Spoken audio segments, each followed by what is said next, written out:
오늘의 말씀은 출애굽기 7장 8절부터 25절까지 말씀입니다. 여호와께서 모세와 아론에게 말씀하여 이르시되 바로가 너희에게 이르기를 너희는 이적을 보이라 하거든 너는 아론에게 말하기를 너희의 지팡이를 들어서 바로 앞에 던지라 하라. 그것이 뱀이 되리라. 모세와 아론이 바로에게 가서 여호와께서 명령하신 대로 행하여 아론이 바로와 그의 신하 앞에 지팡이를 던지니 뱀이 된지라. 바로도 현인들과 마술사들을 부르매 그 애굽 요술사들도 그들의 요술로 그와 같이 행하되 각 사람이 지팡이를 던짐에 뱀이 되었으나 아론의 지팡이가 그들의 지팡이를 삼키니라. 그러나 바로의 마음이 완악하여 그들의 말을 듣지 아니하니 여호와의 말씀과 같더라. 여호와께서 모세에게 이르시되 바로의 마음이 완강하여 백성 보내기를 거절하는도다. 아침에 너는 바로에게로 가라. 보라, 그가 물 있는 곳으로 나오리니 너는 나일 강가에 서서 그를 맞으며 그 뱀 되었던 지팡이를 손에 잡고 그에게 이르기를 히브리 사람의 하나님 여호와께서 나를 왕에게 보내어 이르시되 내 백성을 보내라. 그러면 그들이 광야에서 나를 섬길 것이니라 하였으나 이제까지 내가 듣지 아니하도다. 여호와가 이같이 이르노니 내가 이로 말미암아 나를 여호와인 줄 알리라. 볼지어다 내가 내 손에 지팡이로 나일강을 치면 그것이 피로 변하고 나일강의 고기가 죽고 그 물에서는 악취가 나리니 애굽 사람들이 그 강물을 마시기를 싫어하리라 하라. 여호와께서 또 모세에게 이르시되 아론에게 명령하기를 내 지팡이를 잡고 내 팔을 애굽의 물들과 강들과 운하와 못과 모든 호수 위에 내밀라 하라. 그것들이 피가 되리니 애굽 온 땅과 나무 그릇과 돌 그릇 안에 모두 피가 있으리라. 모세와 아론이 여호와께서 명령하신 대로 행하여 바로와 그의 신하의 목전에서 지팡이를 들어 나일강을 치니 그 물이 다 피로 변하고 나일강의 고기가 죽고 그 물에서는 악취가 나니 애굽 사람들이 나일강 물을 마시지 못하며 애굽 온 땅에는 피가 있으나 애굽 요술사들도 자기들의 요술로 그와 같이 행함으로 바로의 마음이 완악하여 그들의 말을 듣지 아니하니 여호와의 말씀과 같더라.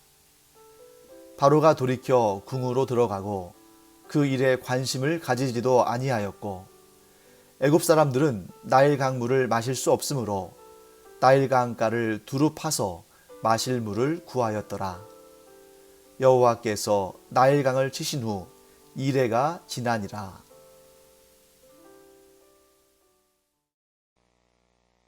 바로는 내 백성이 나를 경배하도록 그 이스라엘 백성을 보내라, 내보내라 하신 하나님의 명령을 거부했습니다. 자, 이미 하나님께서는 바로가 완악한 마음을 가지고 하나님의 명령에 순종하지 않을 것을 아셨습니다. 그래서 이미 10가지 재앙을 준비해 두신 상태입니다.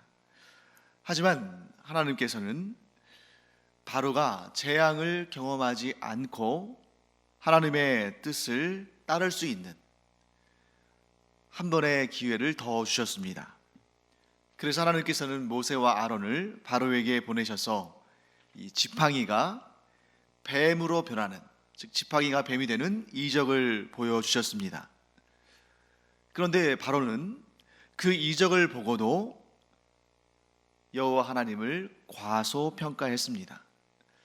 그 정도 가지고는 내 마음을 돌이킬 수 없다 이거죠. 그렇게 바로가 완악한 마음을 가질 수 있었던 것은 아마도 그가 애굽 땅에서 그와 비슷한 그런 이적들, 사실 그것은 진짜 이적은 아니고 그 애굽의 마술사들, 또 요술사라고도 하죠. 이 사람들의 거짓된 술수, 그들의 기술이겠죠. 이런 것을 통해서 지팡이가 뱀이 되고 또 뱀이 지팡이가 되는 그런 모습들을 봐왔기 때문에 모세와 아론이 바로를 찾아가서 그 이적을, 즉 지팡이가 뱀이 되는 이적을 보여줬음에도 불구하고 그는 그 정도 가지고는 내가 꿈쩍도 하지 않겠다 하는 그의 완악함을 드러낸 것입니다. 그래서 오늘 본문에 보면 이제 모세가 아론에게 명해서 아론이 그 지팡이를 던졌을 때 지팡이가 뱀이 되는 그 이적들을 보았을 때에 바로는 얼른 애굽에 있는 현인들과 술사들, 또 마술사들이라고도 하고 요술사들이라고도 하는 그들을 불렀습니다. 그리고 그들은 똑같이 했죠. 자, 이집트의 이 마술사들, 이 요술사들이 어떻게 자신들의 지팡이를 가지고 뱀으로 만들었는지 본문에는 언급되고 있는 것이 없습니다. 하지만 이 고대 이집트의 고대 문헌 속에서 힌트를 발견할 수가 있죠.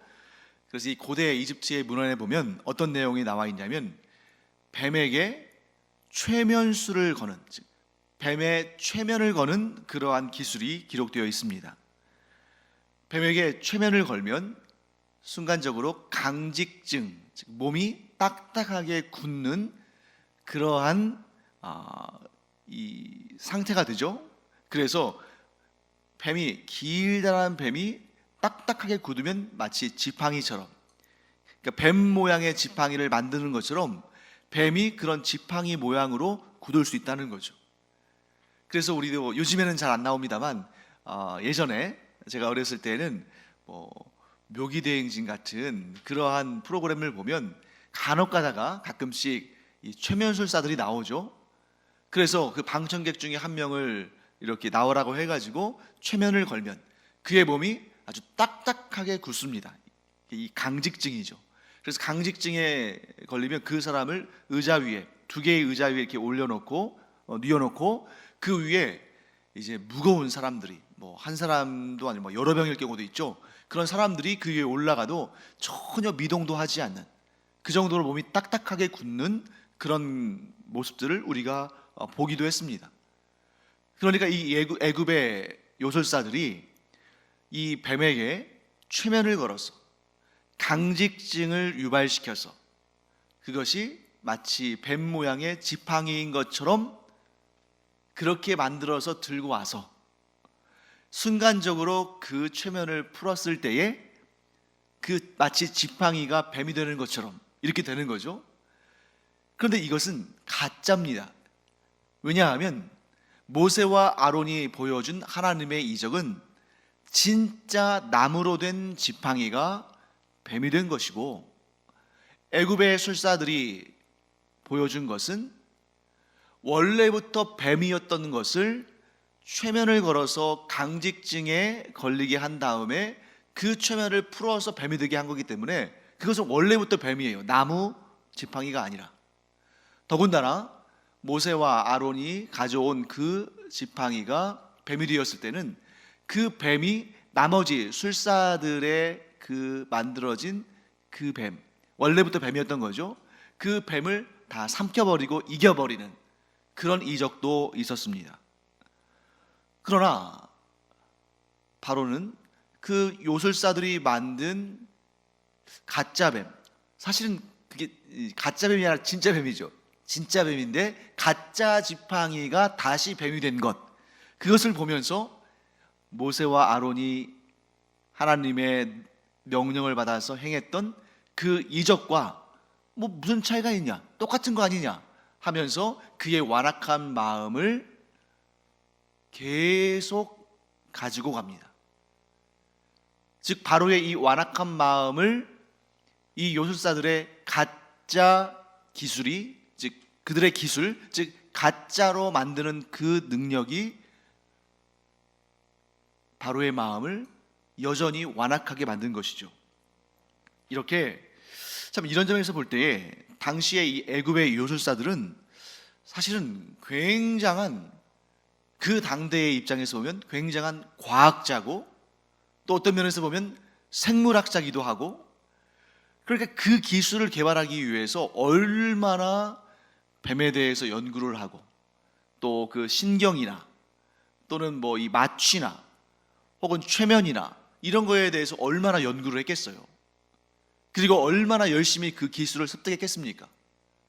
그런 능력을 이렇게 가짜 이적을 행하는 데 사용하지 않고, 만일 그런 순수 과학, 뭐 생물학, 뭐 물리학, 이러한 과학에 그들의 기술과 그들의 좋은 머리와 그들의 그 노력을 쏟아 부었다면, 아마 애굽의 과학 기술이 물론 그때도 많이 발전했지만 훨씬 더 발전하고, 그들은 인류 역사상 참 과학의 진보를 가능하게 한 위대한 과학자들로 역사에 남았을 수도 있습니다.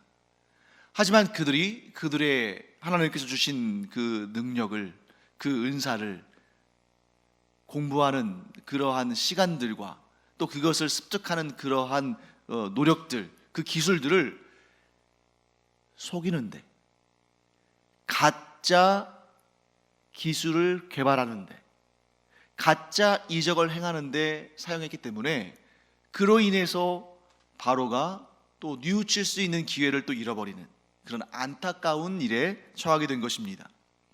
그렇게 해서 하나님께서 마지막으로 주신 기회를 바로는 놓치게 되는 거죠. 이제는 어쩔 수 없이 하나님께서 주시는 10가지의 재앙을 경험하는 길로 갈 수밖에 없는 것입니다. 자, 그때 하나님께서 10가지의 재앙을 이제 일으키시는데, 그 중에 첫 번째가 뭐였습니까? 나일강과 애굽의 물들을 피로 변하게 하는, 그 물이 피로 변하는 이러한 재앙이 이제 애굽 땅에 임하게 되는 것입니다. 자, 하나님께서 애굽에서 이런 재앙들을 일으키신 이유, 하나님께서 모세와 아론을 통해서 이런 10가지나 되는 재앙의 이적들을 일으키신 그 목적은 무엇인가? 17절 말씀은 이렇게 언급합니다. 네가 이로 말미암아 나를 여호와인 줄 알리라. 자, 하나님께서는 바로, 그리고 바로의 백성들인 이 애굽 백성들이 이 재앙들을 통해서 고통당하고 괴롭힘당하고 그들이 살 소망을 잃어버리고 그것을 보면서 즐거워하시기 위해서 이러한 재앙들을 주시는 것이 아닙니다. 분명히 하나님께서 말씀하시죠. 이 재앙들을 주는 목적은 너와 너의 백성들이 내가 여호와인 줄을 알게 하기 위함이다 라고 말씀하시는 것입니다. 자, 매를 한 대 맞고서라도, 재앙을 한번 경험하고서라도 얼른 돌이켜서 하나님께 돌아오면 그것은 큰 복입니다. 10가지 재앙이 다 나타나기 전에 그 중에 한 번, 아니면 한 두 번 이렇게 재앙을 경험하고 속히 돌이켜서 하나님께 돌아온다면 그건 복이에요. 그런데 마지막 그 10번째 재앙까지 다 경험하고 나서 그제서야 자신들에게 재앙을 내리신 분이 하나님, 여호와 하나님이라는 것을 안다면 너무 안타까운 일이죠. 그런데 더 안타까운 일은 그렇게 10가지나 되는 재앙을 경험하고 나서도 그분이 하나님이신 줄을 모른다면 그것보다 더 안타까운 일은 없겠죠. 그렇다면 꼭 재앙의 방법을 통해서만 그렇게 하나님께서 이 바로와 애굽 사람들을 돌이키게 하셨을까? 재앙 말고 다른 방법은 없었을까? 네, 우리가 잘 알고 있죠. 말을 너무너무 안 들을 때에는 회초리 외에는 방법이 없다. 네, 말로 해서 안 들으니까 하나님이라고 해서 이 바로와 애굽 사람들을 무작정 고통을 주시려고 재앙부터 내미시는 분이 아니시죠. 그들이 말로 하실 때 들었다면, 즉 모세와 아론을 보내셔서 그들에게, 즉 바로에게 말로 하셨을 때 들었다면 이런 재앙들은 하나님께서 얼마든지 돌이키셨을 것입니다. 우리가 사랑하는 자녀들을 양육할 때도 마찬가지죠. 처음부터 매질하는 부모가 어디 있겠어요. 처음에 잘 알아듣게 설득하고 훈계하고 얘기하지만 도무지 그런 훈계와 말을 듣지 않을 때에는 어쩔 수 없이 사랑의 회초리를 드는 것입니다. 물론 요즘에 이렇게 매스컴을 보다 보면, 뉴스나 이런 보도를 보다 보면 사랑의 회초리가 아니라 정말 이 화를 쏟아내면서 그렇게 때리고 그렇게 고통스럽게 하는 것을 즐기면서 하는 그런 악한 사람들도 있는 것 같습니다만, 그래도 일반적인 부모라면 그 자녀가 잘 되기를 원해서 그 자녀가 나쁜 길로부터 돌이켜서 선한 길로 가도록 그 자녀를 사랑하기 때문에 사랑의 회초리를 드는 것이죠. 그 아이를 망가뜨릴 수 없기 때문에 그 아이에게 바른 길로 인도하기 위해서 사랑의 회초리를 그 부모가 드는 것처럼 하나님도 마찬가지십니다. 아니요, 사랑은 100% 그것이 사랑의 매라고 말할 수는 없을 거예요. 어느 정도는 자식이 말 안 들을 때 좀 미운 마음도 있고 좀 고통을 주고자 하는 그런 마음도 있을 수 있습니다. 사람이기 때문에. 하지만 하나님께서 재앙을 내리실 때는 100% 그들을 불쌍히 여기시고 사랑하시기 때문에 그 악한 길로부터 돌이켜서 하나님께로 돌아오도록 하기 위해서 사랑의 매를 드시는 것입니다. 첫 번째 매를 맞고 나일강과 애굽의 물이 피로 변하는 그 매를 맞고 얼른 돌아왔다면 더 이상의 고통은 있지 않았을 겁니다. 하지만 바로는 그 매를 맞고도 돌이키지 않습니다. 마음이 여전히 완악합니다. 그런데 이 본문에서 우리가 바로가 계속해서 완악한 마음을 갖는 그 이유 중에 하나가 무엇인지를 발견하게 됩니다. 자, 모세와 아론이 바로를 찾아가서 지팡이를 던져서 그 지팡이가 뱀이 되게 하는 이적을 보았을 때도, 그리고 그 다음에 첫 번째 재앙으로 나일강과 애굽의 물들이 피로 변하게 되는 그러한 재앙을 일으켰을 때도 동일한 일들이 있었습니다. 동일한 경험이 바로에게 있었다는 거죠. 그것이 무엇입니까? 애굽의 요술사들이 모세와 아론이 하나님의 명령을 받아서 행한 그 이적, 그 재앙과 똑같은 것을 했다는 것이죠. 모세와 아론이 지팡이를 던져서 뱀이 되게 했을 때, 또 모세와 아론이 하나님의 그 명령을 받들어서 첫 번째 재앙, 곧 물이 피가 되게 하는 그런 재앙을 일으켰을 때 애굽의 요술사들도 똑같이 했습니다. 우리는 여기서 이 이적에 대해서 우리가 매우 조심스럽게 접근해야 하는 이유를 알게 됩니다. 자, 오늘날 이 세상에, 우리가 살아가는 이 세상에 하나님께서 베푸시는 이적, 곧 기적이 존재합니까? 존재하지 않습니까? 그것이 존재하지 않는다고 말하면 안 되죠. 왜 그렇습니까? 하나님께서는 여전히 살아계시고 여전히 이 땅에서 일하시기 때문에 기적 혹은 이적, 우리가 이 세상의 자연 법칙으로는 도무지 깨달을 수 없는, 상상도 할 수 없는 일들을 하나님께서는 얼마든지 일으키실 수 있습니다. 그러니까 오늘 우리가 살아가는 이 시대, 이렇게 예전에 비해서 과학도 발전하고 지식과 기술이 발전한 이 시대에도 여전히 하나님이 베푸시는 기적과 이적은 존재합니다. 그런데 문제는 뭐냐면 하나님께서 베푸시는 기적과 이적은 아주 드물게 일어나지만 가짜 이적, 가짜 기적은 너무나 많이 일어나고 있다는 사실입니다. 우리가 조심해야 되는 것은 진짜 이적보다 가짜 이적이 비교도 할 수 없을 만큼 많이 일어나고 있다 하는 것이죠. 애굽의 요술사들이 그랬던 것처럼 오늘날도 진짜 이적이 아니라 가짜 이적들, 곧 속임수 이적들이 너무나 많이 있습니다. 이런 가짜 이적, 속임수 기적들이 오늘날 사람들을 현혹해서 하나님이 아닌 가짜 하나님, 메시아가 아닌 가짜 메시아를 섬기게 가기 때문에 오늘날 저를 비롯해서 많은 목회자들이 또 신학자들이 이 이적에 대해서 너무너무 경계하고 성도들이 그런 가짜 이적에 빠져들지 않도록 매우 신경 쓰고 기도하는 것이죠. 최악의 상황은 어떤 상황이냐면 이런 가짜 이적들과 완악함과 완고함이 합쳐졌을 때입니다. 애굽의 요술사들이 가짜 이적을 만들어내고 또 완악한 바로가 그 가짜 이적들을 보고 자기의 완악함과 완고함을 계속 유지하고 아니 더 크게 만들어갈 때 가장 위험한 것이죠. 그래서 이 이단과 사이비와 이 가짜 복음에 맹신하는 사람들이 가장 위험한 사람들입니다. 쉽게 돌이켜지지도 않고 하나님의 말씀을, 그리스도의 복음을 오리지널, 그러니까 있는 그대로 복음의, 진짜 복음의 말씀을 전해도 돌이키지 않는 거예요. 왜요?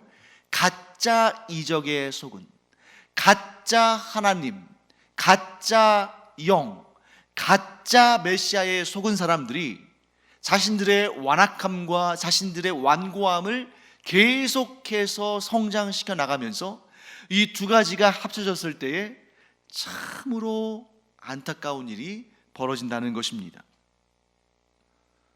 자, 이러한 가짜 이적과 완고한 마음이 결합되어서 하나님을 떠나서 이 영원한 사망의 길, 멸망의 길로 가도록 부추기고 조작하는, 조종하는 존재가 누굽니까? 사탄이라는 것이죠. 이 사탄은 그 근본부터 거짓의 영이고 가짜이기 때문에 사탄은 스스로 하나님의 행세를 하고 스스로 사람들을 미혹해서 자신을 하나님처럼 섬기도록 한다는 것이죠. 그리고 그 사탄에 속아서 사탄의 종이 된 사람들이 자신들 역시 광명의 천사인 것처럼, 자신들이 메시아인 것처럼, 심지어 자신들이 하나님인 것처럼 위장해서 많은 사람들을 미혹하고 그들을 자신들과 함께 영원한 심판에 떨어지도록 하고 있다는 것입니다. 우리는 이런 영적인 혼돈의 시대에 정신을 똑바로 차려야 합니다. 우리는 진리의 말씀 위에 굳건히 서서 가짜 복음, 가짜 진리, 가짜 하나님, 가짜 메시아, 가짜 이적, 가짜 신앙 잘 분별해야 되는 것이죠. 그렇다면 어떻게 가짜와 진짜를 구분할 수 있을까? 어떻게 올바른 신앙과 이단과 사이비를 분간할 수 있을까? 아주 간단하게 제가 결론부터 말씀드리겠습니다. 예수 그리스도의 십자가의 죽음과 부활에 대해서 어떻게 이해하고 있는가? 어떻게 받아들이고 있는가? 어떤 주장을 펼치고 있는가가 바로 답입니다. 자, 거짓의 영인 사탄은 스스로 광명의 천사인 것처럼, 아니 더 나아가서 스스로 거룩하신 하나님인 것처럼 위장해서 사람들을 미혹합니다. 그런데 이 가짜인 사탄이 따라서 할 수 없는 단 한 가지가 있죠. 그것은 바로 십자가의 죽음입니다. 십자가의 죽음. 자, 왜 그러냐면 사탄이라는 존재는 궁극적인 이기심이에요. 사탄은 자기의 영광만을 최우선으로 삼습니다. 심지어 하나님을 대적해서 하나님의 위치에 자신이 올라가고자 할 정도로 자신의 영광, 자신의 유익을 최고의 가치로 삼습니다. 그러니까 궁극적인 이기주의는 사탄으로부터 나오는 거죠. 그렇기 때문에 사탄은 결코 어떠한 형태로든 간에 희생하지 않습니다. 자기 자신을 내어주지 않아요. 자, 여기에서 바로 차이점이 나타납니다. 하나님께서는 이 죄악 많은, 이 더럽고 추악한 죄인인 우리들을 구원하시기 위해서 자신을 내어주신 것이죠.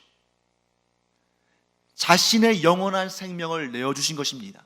성자 하나님께서 자신의 생명을 우리에게 내어주시기 위해서 이 땅에 우리와 똑같은 사람의 몸으로 오셔서 그 몸을 십자가에 달려 죽게 하심으로 예수님의, 그 성자 하나님의 영원한 생명을 우리에게 내어주셨습니다. 또한 성부 하나님께서는 그 사랑하는 아들 독생자 성자 하나님 예수 그리스도를 우리를 위해서 내어주셨습니다. 이러한 궁극적인 희생이 무엇으로부터? 우리를 사랑하시는 그 사랑, 최고의 이타적인 사랑으로부터 나온 것입니다.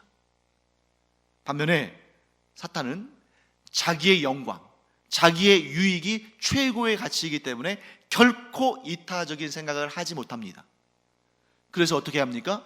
어떻게 해서든지 간에 사람들을 이용해서 자기의 유익을 구하고, 어떻게 해서든지 간에 가짜 복음, 가짜 이적을 행함으로 사람들을 미혹해서 자기의 밥으로 삼으려고 하는 것입니다. 그렇기 때문에 이 가짜들의 우두머리인 사탄은 결코 자기 자신을, 자기 자신의 생명을, 자기 자신의 소중한 것을 내어주지 않죠. 내어줄 수도 없습니다. 그건 본질적으로 그렇습니다. 그렇기 때문에 사탄은 결코 십자가의 죽음, 이런 희생적인 사랑을 베풀지 않죠. 십자가의 죽음이 없으니까 당연히 영광스럽고 의로운 부활도 없는 것이죠, 사탄에게는. 그렇지만 예수 그리스도는 우리를 위해서 십자가에 달려 죽으시고 영광스러운 부활로 우리의 부활의 첫 열매가 되셨습니다. 이 모든 것이 무엇을 위해서? 예수님께서 예수님의 영광을 더 쌓으시기 위해서, 예수님의 그 커리어를 쌓아서 그 영광을 자랑하시기 위해서 그러셨을까요? 아닙니다. 하나님의 영광은 무한되기 때문에 그 위에 더 쌓을래야 쌓을 것도 없습니다. 그런데 왜 십자가의 죽으심과 부활을 몸소 경험하셨는가? 우리를 불쌍히 여기시고 우리를 사랑하셨기 때문에, 진짜 사랑으로 우리를 사랑하셨기 때문입니다. 바로 여기에서 진짜와 가짜가 구별되는 것이죠. 그렇기 때문에 이 사탄의 졸개들인 귀신들, 또한 사탄의 종들인 그러한 악한 자들은, 죄인들은 결코 예수 그리스도의 십자가의 죽음과 부활을 인정하지 않습니다. 그래서 이단과 사이비는 결코 예수 그리스도의 십자가의 죽으심과 부활이 우리를 구원한다고 말하지 않습니다.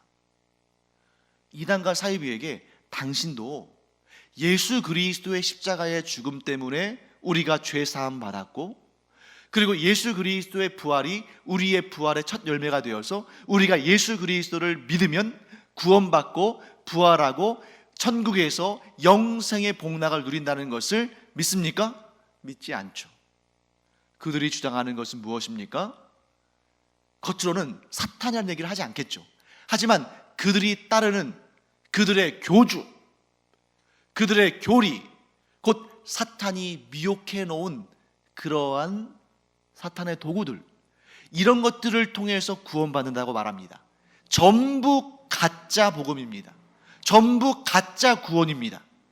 오직 예수 그리스도의 십자가의 죽으심과 부활의 능력을 믿는 믿음으로만 우리는 구원받습니다. 이것이 진짜고 이것이 참 복음입니다. 그것을 부인하고 다른 무엇인가를 이야기하는 것은 모두 거짓 복음이고 모두 거짓 영인 사탄의 졸개들이고 신하들이고 종들이 됐다는 것의 증거일 뿐입니다. 사랑하는 성도 여러분, 오늘 이 본문에서 진짜가 있음에도 가짜를 보고 그것에 마음이 쏠려서 구원의 길이 아니라 심판의 길로 가고 있는 바로를 우리가 보고 있습니다. 그로 인해서 애굽의 수많은 사람들이 같은 길을 갑니다. 오늘날 이 시대에도 진짜 복음이 이렇게 선포되고 있는데 사탄의 미혹을 받아서 가짜 복음을 말하고 교주를 말하고 그들만의 진리를 말하는 그들, 반드시 영원한 멸망으로 떨어집니다. 그리고 그들에게 미혹돼서 그들을 따르는 자들 반드시 영원한 심판에 이릅니다.